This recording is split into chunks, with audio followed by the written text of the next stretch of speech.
And one of the things that's really been bothering me is looking at this political atmosphere that's going on. We have midterm elections that are coming up. We have the Democratic Party that seems to be in a tailspin. We have the Tea Party that seems to be on the move. And we have a lot of people that feel that they're disenfranchised out here, especially within the black community. And I wanted to see what you thought about that, and what do you think some of the failings are, not only of the Democratic Party, but of President Obama in his message.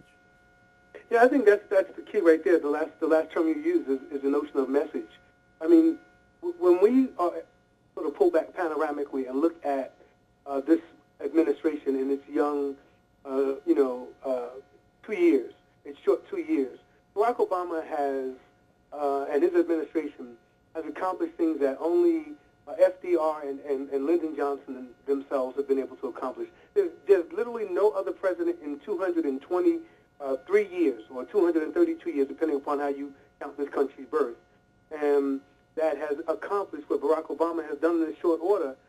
But the failure of a coherent message, I think, is what has prevented the Democrats from articulating what they have accomplished. I mean, literally, the health care reform, that is what once, this has never been done in American history. Every president since Teddy Roosevelt, back in the early 1900s, like 1901, talked about health care, and this man has actually accomplished it.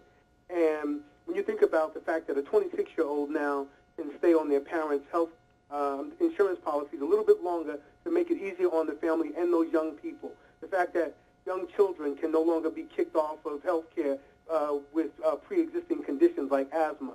The fact that you have, the United States government now serving as the main sort of provider of student loans as opposed to private banks that, charge exorbitant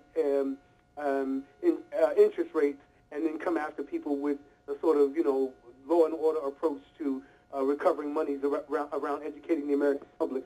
When you pull away the layers, Barack Obama has done great things. And I had a service in my class at University out here, and asking students, to shortlist their greatest presidents. And they consistently mentioned FDR and Lincoln and symbolically George Washington. But a few students, mainly of Latino background, mentioned Barack Obama, to my surprise. And they argued that when all of the yelling and screaming is done, when we look back at this man's short 4 years and maybe 8 years, Barack Obama has accomplished things that no other president before him has been able to do, except LBJ and FDR. I don't think he's going to get another 4 years, Lorie. What do you think about that? I think that the public is exhausted with him. Yeah, well, I hope he does get another 4 years, only because, like what James said, if you look at the time span in which time that he's accomplished what he has, if you give him enough time to ride these crises that he's stepped into, I think he'll be able to do quite a bit. And I understand the criticism of a lot of people, yourself included, in terms of him not going far enough in certain areas, and I even have some criticisms in terms of I think he should take some of the attitudes of the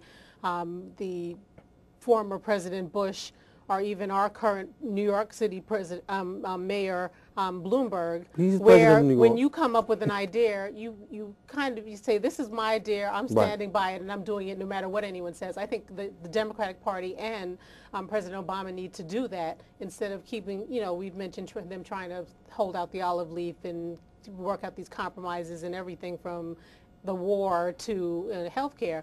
I think we need to take a stand and continue to take a stand. But I think that overall, if we look at the condition and the situations that we dealt with under the previous administration, and not only was there not a little bit of headway being made, we were taking steps back, especially within our communities, in education, in terms of economics, etc. I think we need to give credit where credit's due, continue the constructive criticism, offer solutions, and then move on from there. Yeah, but I think that the argument might be is that we are going backwards with our community. When you look at the numbers in terms of unemployment, you look at the numbers in terms of the number of people that are losing their homes, black people are suffering underneath tremendous pressure, and it seems like there's a disconnect. One woman asked President Obama a question at one of these forums where she said that she and her husband, after a certain number of years, thought they were beyond the Frankenbean years. And she said, we're feeling like we're going to be going back there. We're regressing. And so there seems to be, in his answer, there seems to be a disconnect where he talked about some, I don't remember what it was, but it didn't really reach her pain. It didn't really acknowledge her pain and the pain of other people that are out here. Because, I mean, all that stuff, all that rhetoric saying that he's done all this stuff, and it's rhetoric to people that don't have a job. It's rhetoric to people that don't have a place to live. So, I mean, the thing is, though, there's a disconnect, and how are we going to get this base, which we already know is not motivated to go out and vote in the midterm election? The numbers show that. You know that, Joan. And I agree. I understand that it's a problem for the people who haven't seen the progress that they need almost immediately. But I think we also need to know, first of all, everybody who's been through serious medical issues, whether it's their child being denied, them being denied coverage, or their child being denied coverage, or all of these issues that this current health care bill is going to correct. All of them should immediately vote for him, because they have gone through a lot of stress and trauma that was totally ignored for years and years and would have continued to be ignored if it wasn't for us fighting, this far. Aside from that, we need to actually then have people move towards the other issues that we need to work on.